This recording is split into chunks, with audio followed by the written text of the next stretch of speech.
ആക്രമിക്കാൻ വന്നതുപോലെ. അതെ, ഇനി ഒരു നിമിഷം പോലും നമ്മൾ ഇവിടെ നിൽക്കാൻ പാടില്ല. പോവാം, ഇവിടെ നിന്ന് എങ്ങോട്ടെങ്കിലും പോകാം.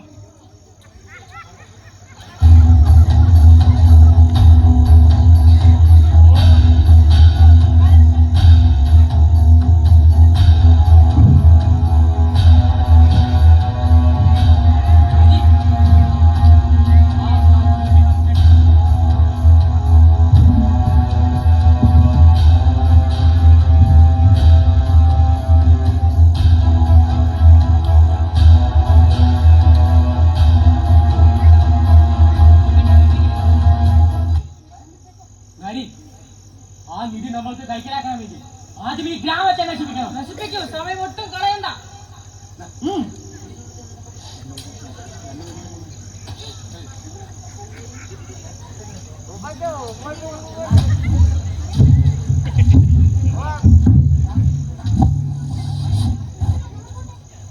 കൊല്ലുകൈ അവനെ, ആദ്യം അവനെ, ഇത് ഇവനെ, ഓരോരുത്തരെയും നശിപ്പിക്കേ. വേഗം, തീരെ സമയമില്ല. മതി നിക്കടോ, മിണ്ടാതിരി, എടുക്കട്ടെ. ഉണ്ടാ വെള്ളക്കാരൻ പോക്ക്.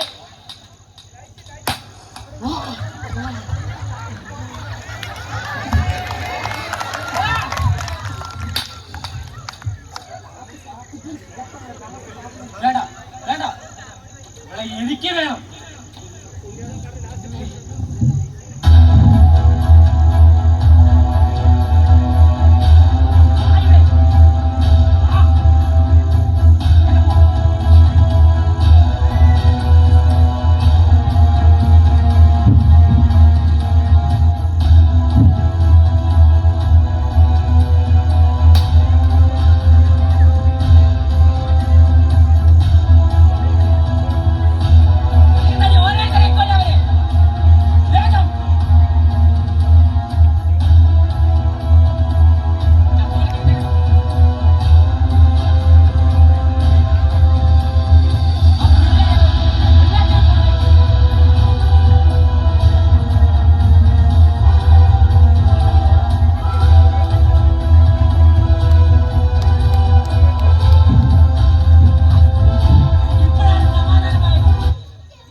നശിപ്പിച്ചപ്പോൾ എനിക്ക് സമാധാനമാണ്.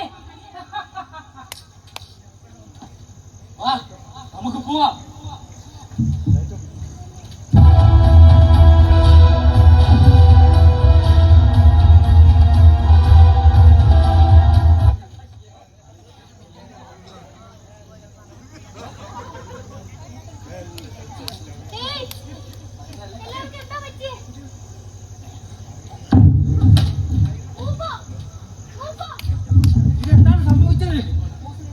ഒന്നും അറിയില്ല, എനിക്കത് നേരത്തെ അറിയാമായിരുന്നു. ആ ഗ്രാമവാസികൾ, ഈ ഗ്രാമവാസികളെ കൊല്ലാൻ തീർച്ചയായും ആ തമ്പ്രാൻ എത്തുമെന്ന്. എന്നിട്ട് അവർക്ക് നിധി കിട്ടിയോ? ഇല്ല, നിധി ഒരിക്കലും അവർക്ക് കിട്ടിയില്ല. കാരണം മനുഷ്യനെ കൊല്ലാൻ മാത്രമേ അവർക്കറിയൂ. ഒരിക്കലും നിധിയെ സംരക്ഷിക്കാനോ അല്ലെങ്കിൽ നിധി എന്താണെന്ന് പോലും അവർക്കറിയില്ല. എന്നാൽ ഇവിടുത്തെ നിധി എന്താണെന്ന് നിങ്ങൾക്കറിയണ്ടേ? ആ നിധി ഇതാണ്: മനുഷ്യന്റെ ഉള്ളിലെ ദയയും സത്യസന്ധത, അനുകമ്പ, കരുണ, ഇതൊക്കെയാണ് ഈ നിധി. ആ നിധി ഒരിക്കലും ദേശത്തിലും ആ അസത്യം കൊണ്ടും അവരുടെ ആക്രമണം കൊണ്ടും ഒരിക്കലും സ്വന്തമാക്കാൻ കഴിയില്ല. കാരണം മനുഷ്യന്റെ ഉള്ളിലുള്ള വികാരത്തെയാണ് അവർ തട്ടിയെടുക്കാൻ നോക്കിയത്. അത് ലഭിക്കാത്ത വിഡ്ഢികളായ വെറും വിഡ്ഢികൾ മാത്രമാണ് തമ്പ്രാനും കൂട്ടുകാരും. ഇത് മൊപാലിയ നാടകം, മൊപാലിയ ഭാഗമെന്ന് ഭൂതകാലം.